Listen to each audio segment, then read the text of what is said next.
Idosos com mais de 80 anos acamados são os próximos a receber a vacina contra a Covid-19 na Paraíba. A decisão foi tomada hoje à tarde e você vai ver também nesta edição. Idosos da Aspan são imunizados por equipes da Secretaria de Saúde de João Pessoa. Eu disse, Deus queira que venha para a gente ficar logo livre, né? Mas ainda vai ter a outra, né? Ainda vai ter outra dose, né? Mas não tem nada não, a gente espera, né? Emoção no enterro de Dainha Batera, que morreu num acidente de carro na capital. O acusado da batida teve a prisão preventiva decretada. Motoristas de ônibus fazem protesto no centro de João Pessoa contra desemprego e pedem melhores condições de trabalho. Peixes mortos na lagoa causam mau cheiro e as autoridades ambientais investigam o que aconteceu. O JPB2 desta segunda-feira, dia 25 de janeiro, começa agora.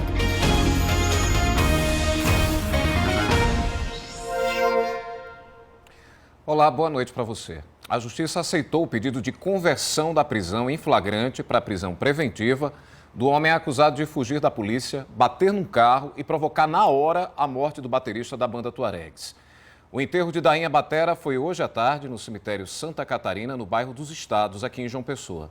Parentes e amigos foram se despedir do músico e falaram emocionados sobre esse momento de luto.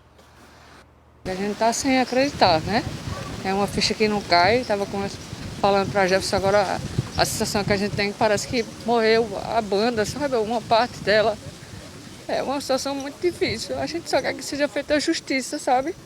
Que essa pessoa pague, porque era um pai de família, era um músico, né? era um irmão, era um cara assim, exemplar.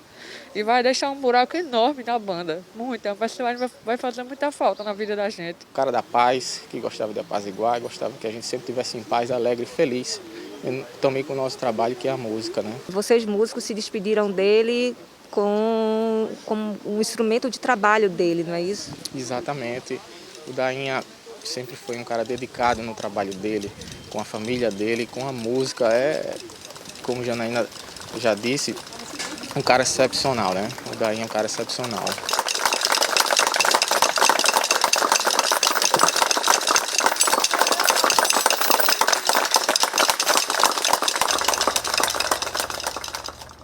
Um absurdo esse caso. Esse caso foi registrado como homicídio doloso, que é quando há a intenção de matar. O motorista, segundo a polícia, avançou 5 cruzamentos ao fugir de uma blitz. Ele se recusou a fazer o teste do bafômetro e já foi detido por estelionato no Acre. O motorista da BMW já vinha praticando direção perigosa. Os policiais da Companhia Especializada em Apoio ao Turista, Ciatur, viram um veículo em alta velocidade e começaram a perseguição. Quando passava pelo cruzamento da Avenida Franco Filho com a Avenida Esperança, em Manaíra, o motorista da BMW não respeitou a placa de pare e avançou. Atingiu um carro na lateral, matando na hora um músico.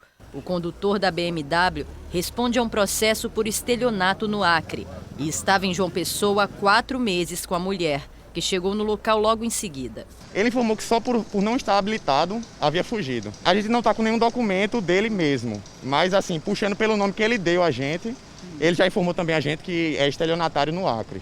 E estava por volta de 8 meses, passando 8 meses aqui, e teria comprado esse carro há uns 4 meses. Ele negou o teste para quilômetro. Então, assim, vai ser conduzido à central de flagrantes e será feito o termo de constatação de sinais de embriaguez. Foram 2 CPFs consultados no calendário do Detran e nenhum dos dois consta que é inabilitado. A gente tem aqui pelo menos 2 metodologias para ser utilizada, né? Por meio do choque elástico aqui entre os veículos, né? A interação entre os 2 veículos, aferendo distância, massa dos veículos, tudo mais, e também pelo sistema de câmeras, né? Exames serão realizados posteriormente para a gente avaliar essa velocidade com o máximo de precisão possível. Ali a gente tem uma placa de pare, a obrigação então do veículo BMW era parar antes de adentrar na via. Ele não fez isso, também não tem marca de frenagem, como a gente já observou. Foi o corpo de bombeiros que retirou o corpo do motorista que ficou preso nas ferragens.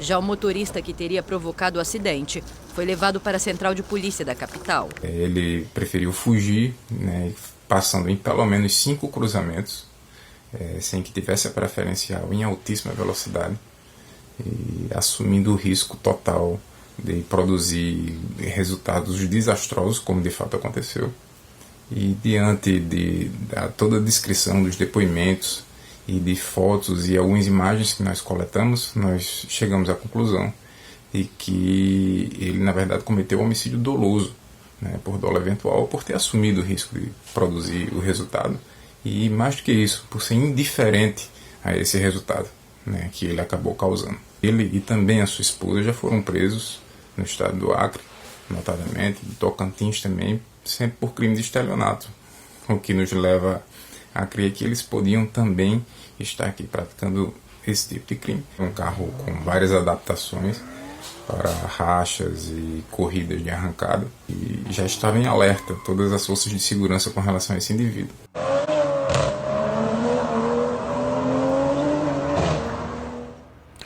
Nossos sentimentos aí a toda a família Tuaregues. A CEMOB substituiu o radar que fica ali na Avenida Pedro II, pouco depois da imagem da Santinha, já ali na altura do bairro da Torre. Esse novo equipamento, que sinaliza a velocidade nas 3 faixas, foi instalado este mês, mas por enquanto funciona apenas de forma educativa. A CEMOB está esperando a aferição do Inmetro para somente depois liberar o radar e aí sim começar a punir com multa quem desrespeitar o limite de velocidade. Lembrando que esse trecho, logo depois da Santinha, como eu já disse, que é uma curva, tinha acidentes ali recorrentes antes da instalação do redutor de velocidade. Então, motoristas fiquem ligados e já vão se acostumando e se educando também. Foi iniciada oficialmente hoje a vacinação da população indígena nas 34 aldeias da Paraíba, do povo potiguara e tabajara. Essas são imagens e fotos dos primeiros imunizados. Que imagem bonita. Um dos abrigos de idosos que mais sofreram com a Covid-19 foi a Aspan, no bairro do Cristo, aqui em João Pessoa. 8 moradores morreram vítimas do novo coronavírus. E hoje, a vacina foi aplicada por lá. A vacina chegou com a equipe da Secretaria Municipal da Saúde ao lar de idosos Aspan, no bairro do Cristo, durante a tarde. Estão sendo imunizados os 37 idosos e 49 funcionários da instituição. Isso representa um respiro para quem vive e trabalha na Aspan e viu de perto as consequências da Covid-19. A primeira a ser imunizada foi Dona Olindina Juvencio, de 114 anos. Ela venceu a doença que ela contraiu em setembro. Depois foi a vez de seu José Inácio, de 90 anos. Doeu, seu José Inácio? Um pouquinho só, mas... O importante é não ter essa doença, né? Importante, é. Dona Maria Margarida, de 89 anos, já espera receber logo a segunda dose e, quando tudo isso passar, poder reencontrar a família. Eu tenho família por todo canto, porque eu tenho muita família. Eu tenho uma sobrinha que mora aqui, mesmo aqui perto. Isso vai ser ótimo, né? Poder rever a família? Dona Elza também comemorou ter sido vacinada. Uma vitória diante de um cenário de tantas perdas. Eu disse, Deus queira que venha para a gente ficar logo livre, né? Mas ainda vai ter a outra, né? Ainda vai ter outra dose, né? Mas não tem nada não, a gente espera, né? Quem espera sempre alcança, né? Na instituição, 17 pessoas entre idosos e funcionários tiveram a doença. 8 idosos morreram. Por isso, a necessidade não mais adiável da vacinação. Hoje é um dia significativo, um dia para ficar marcado no coração dessa casa, na vida desses idosos. Um dia que eles estão sendo imunizados e com a imunização, esperança de dias melhores, de vida longa, né? Longa vida para eles. E isso nos deixa em paz, sabendo que fomos contemplados, outros também serão. Isso é um momento significativo e histórico para a Paraíba, para o Aspan e para cada um de nós de forma muito especial. Sentimos esse consolo de Deus chegando a esta casa. A primeira funcionária a ser vacinada foi a enfermeira Maiane Almeida. A sensação é de felicidade. Meu coração está transbordando de alegria. Desde o primeiro momento que eu soube que saiu a vacina, né? É um fio de esperança diante ao que a gente vivenciou, que a gente presenciou, né? Nesse ano de 2020, no ano passado. E assim, é uma sensação única, uma sensação maravilhosa. Para a dona Ivone, que teve Covid e foi hospitalizada, ter a carteirinha de imunização em mãos é uma alegria sem fim. Foi a injeção que eu tomei no sentido dor. Foi essa. Sentiu que é alegria, né? Eu estou alegre, estou morrendo de contente. Que felicidade. Quase 17 mil doses da Coronavac chegaram hoje à tarde aqui ao estado. Ontem, chegaram 36 mil doses da Oxford AstraZeneca. Com mais vacina, mais um grupo prioritário vai começar a ser imunizado. Ao vivo, a repórter Silvia Torres diz pra gente que público vai ser esse. Silvia, boa noite para você. Boa noite, Debrando. Boa noite a todos. Bom, agora serão os idosos acima de 80 anos acamados em casa. Eles também serão vacinados com a chegada aí dessas vacinas, mas quem vai explicar direitinho a ampliação desse novo grupo aí prioritário é o secretário executivo da Saúde, Daniel Beltrame. Boa noite. Bom, agora é a vez dos acamados acima de 80 anos que estejam em casa, não é isso? Silvia Severino, Debrando, boa noite. Boa noite a você que está conosco no JPB2. Exatamente isso, um público bastante vulnerável. Essas pessoas têm 13 vezes maior mortalidade que a mortalidade geral do Estado. E é por isso que a gente faz um gesto de antecipação do grupo 2 da primeira fase, para que, complementando, seguirão sendo vacinados os profissionais de saúde, os idosos institucionalizados, os portadores de necessidades especiais institucionalizados, povo de território indígena e agora também este complemento da população com 80 anos ou mais, especialmente os acamados em casa, logo mais limitados e mais frágeis. Dando prosseguimento a esse processo de vacinação, seguindo essas etapas, aí depois, nesse primeiro momento, os acamados, né, acima de 80 anos, depois com comorbidades, não é isso? Exatamente, os idosos que precisam de outros tipos de auxílio para se alimentar, eventualmente para caminhar, eventualmente para sentar, eventualmente portadores de doenças como tive um AVC, tive um infarto, ou então sou obeso, tenho diabetes, hipertensão, esses idosos de 80 anos ou mais também serão alcançados a partir desse momento. Lembrando que eles estão cadastrados pelas equipes de saúde da família nos 223 municípios e essas equipes vão se organizando para buscar os idosos que estão em casa, levar a vacina até eles, especialmente os acamados, e os demais que possam acessar o serviço também vão ser comunicados sobre como acessar a vacina a partir de agora. Secretário, chegaram quase 17 mil doses, né, de Coronavac hoje à tarde, e também ontem 36 mil doses da de Oxford. Como é que vai funcionar essa aplicação, essa vacinação, levando em consideração que a Secretaria Estadual da Saúde fez reserva, não é isso, para a segunda dose da Coronavac, porque o tempo aí é de 21 dias, não é isso? Para que seja aplicada a segunda dose, e já a Oxford 3 meses, não é?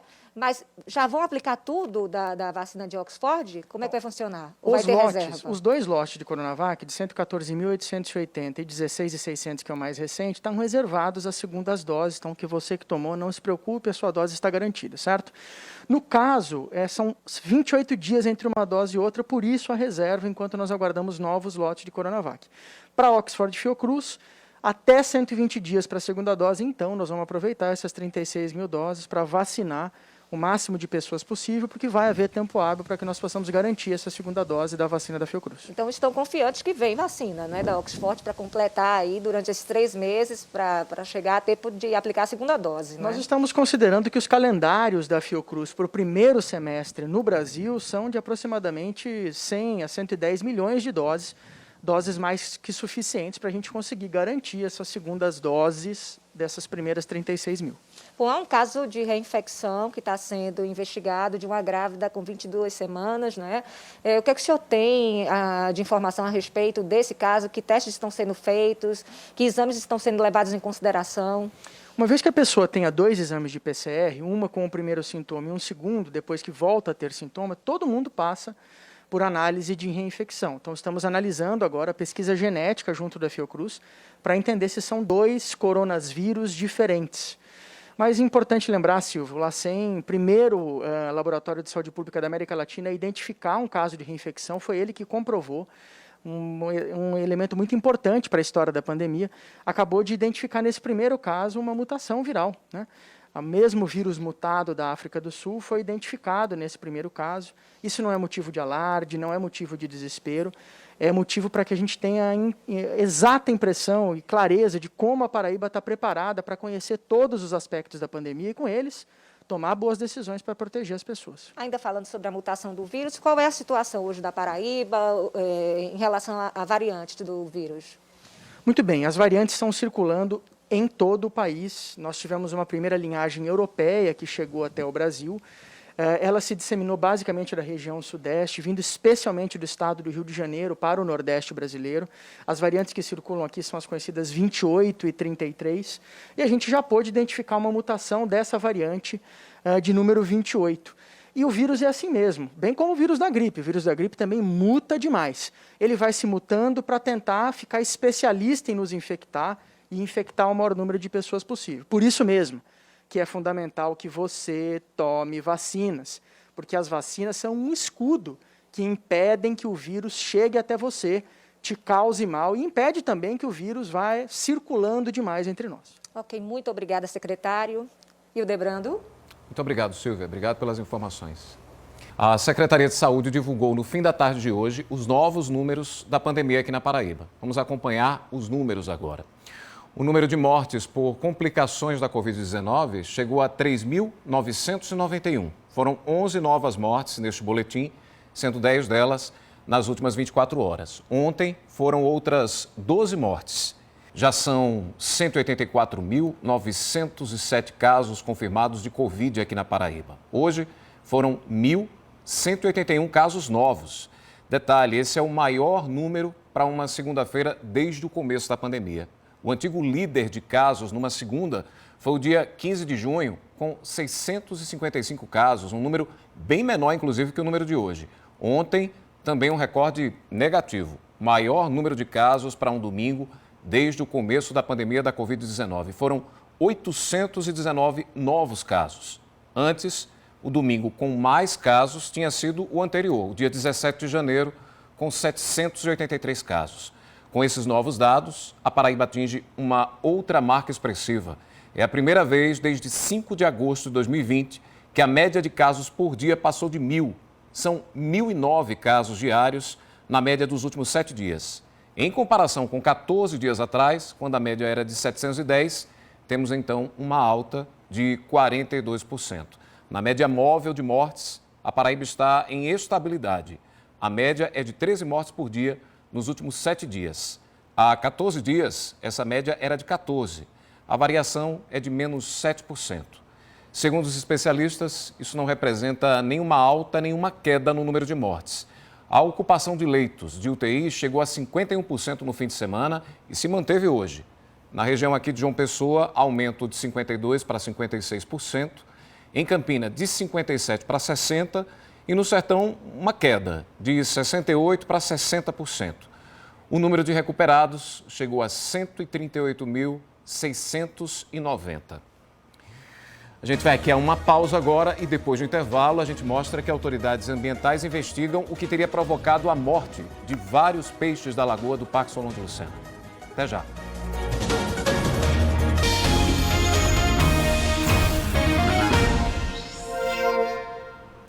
Motoristas de ônibus de João Pessoa fizeram um protesto contra demissões e por melhores condições de trabalho. Também contra um possível aumento do preço das passagens. A paralisação dos veículos no centro da cidade atrapalhou o deslocamento de muitos pessoenses.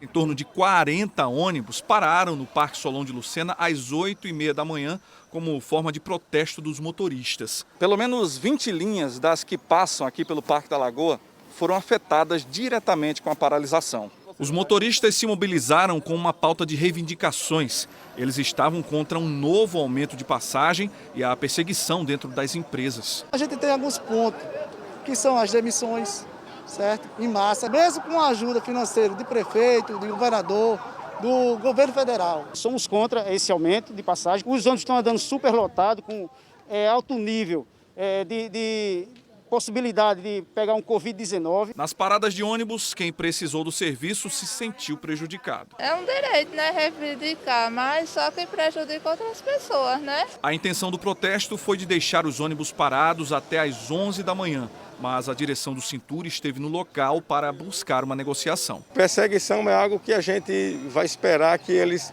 nos relatem do que se trata. Quanto ao aumento de passagem, ninguém está querendo aumentar a passagem. Nós já fizemos contato com a CEMOB, como já é de público. Nós mensalmente transferimos para a CEMOB, informamos para a CEMOB os custos do sistema. Contratualmente, em janeiro, a CEMOB faz essa revisão. E não se tem em pauta, não se tem em mesa, não é interesse do Poder Público Municipal, não é interesse do Cintur que se aumente passagem. Autoridades ambientais investigam o que causou a morte de centenas de peixes da lagoa no centro da capital. Os peixes mortos, acumulados na água nesse fim de semana acabaram provocando um forte mau cheiro. A gente está eliminando possibilidades, né? A lagoa, por ser um ambiente totalmente equilibrado, que já vem naturalmente há muito tempo com essa espécie aqui, que é a tilápia, que é uma espécie também muito rústica, resistente, a gente começa a desconfiar de fatores externos. Então, provavelmente não foi nada que exista na lagoa, e sim uma contaminação que pode ser química. Lembrando que no final de semana a gente teve uma chuva sábado, e aí, obviamente, carreia para dentro. A lagoa ela não tem hoje nenhum esgoto desembocando nela, tem um anel sanitário ao redor que evita essa contaminação de esgoto. Então, o que deixa a gente crente que foi alguma coisa carreada pela chuva, provavelmente produto químico. Lembrando a população que esse peixe não deve ser consumido, porque também não se exclui a possibilidade de algo infecto-contagioso, mas as análises das águas já estão sendo feitas e a análise também dos animais. Pois é, não tem aquela história de que muita gente, certamente passando hoje de manhã aqui, deve ter pensado, poxa, estão jogando esgoto dentro da lagoa, né, aquela coisa toda. Não, não tem nada a ver com isso. Exatamente, não tem nada a ver. O peixe e os animais aquáticos no geral são animais que esse odor é bem peculiar, né? São animais que a sua própria carne acaba entrando num processo de decomposição muito rápido, e esse processo de decomposição gera esse odor que infelizmente a gente sente aqui na lagoa. Quando é que vocês devem ter essa conclusão? É análise laboratorial. Então, na verdade, quando fizer as análises das águas, a gente já sabe que o oxigênio da água está ok, a gente não tem uma presença grande de plantas que pudessem causar esse óbito nos animais. Então, na verdade, é achar algum produto químico, possivelmente algum metal pesado que vai estar nessa água contaminando e causando o óbito desses animais. Vamos aqui à previsão do tempo agora para esta terça-feira. Segundo a ESA, está previsto tempo com nebulosidade variável na maior parte do estado. Brejo e Agreste devem ter céu variando de encoberto a limpo. Cariri e Curimataú com céu parcialmente nublado. No Sertão e Alto Sertão, céu nublado com ocorrência de chuvas pontuais. Aqui no litoral, a temperatura deve variar de 24 a 31 graus. A seguir, como foi o segundo dia de provas do Enem. Até já. JPB2 de volta. As provas do Enem desse domingo não agradaram a muitos candidatos, não. Foram 90 questões, 45 só de matemática. Com matemática e ciências da natureza, ontem foi o segundo dia das provas escritas do Enem. 1h30 da tarde, os testes começaram a ser aplicados. E antes das 4 horas, tinha candidato pronto para ir para casa. Eu achei meio complicado nas exatas, não sou matéria muito boa. Primeiro dia eu fiquei até as 7 horas, mas hoje terminei mais cedo. Foi bem mais complicado que o primeiro, acho que é porque eu sou mais de humanas, a exatas pesou bastante. Para mim, assim, particularmente, toda a matéria de exatas, para mim sempre tive muita dificuldade, né? Cansativo, né? Por causa que, para mim, matemática sempre foi mais difícil, mais complicado que humanas. Depois de 2 domingos de provas, os estudantes agora podem respirar aliviados, com aquele sentimento de dever cumprido. Agora sim posso descansar. A divulgação das notas será feita no dia 29 de março, mas a ansiedade para saber o resultado vai continuar acompanhando os candidatos. Muito ansiosa, não vejo a hora de sair logo o resultado e poder usar a nota. Acho que eu estou me sentindo mais leve, bem mais confiante, e acho que se Deus quiser vamos conseguir, né? Uma última informação. O Ministério Público da Paraíba e o Ministério Público do Trabalho realizaram uma reunião hoje com representantes da Secretaria de Saúde de João Pessoa e também do setor de bares e restaurantes aqui da cidade. Em pauta, o horário de funcionamento desses estabelecimentos. Ficou definido que a Prefeitura vai editar um novo decreto estabelecendo que bares e restaurantes só vão poder aceitar clientes até a meia-noite e deverão encerrar as atividades a 1h da madrugada. O JPB2 termina aqui. Assista agora a novela Haja Coração e depois ao Jornal Nacional. Para você, uma boa noite. Até amanhã.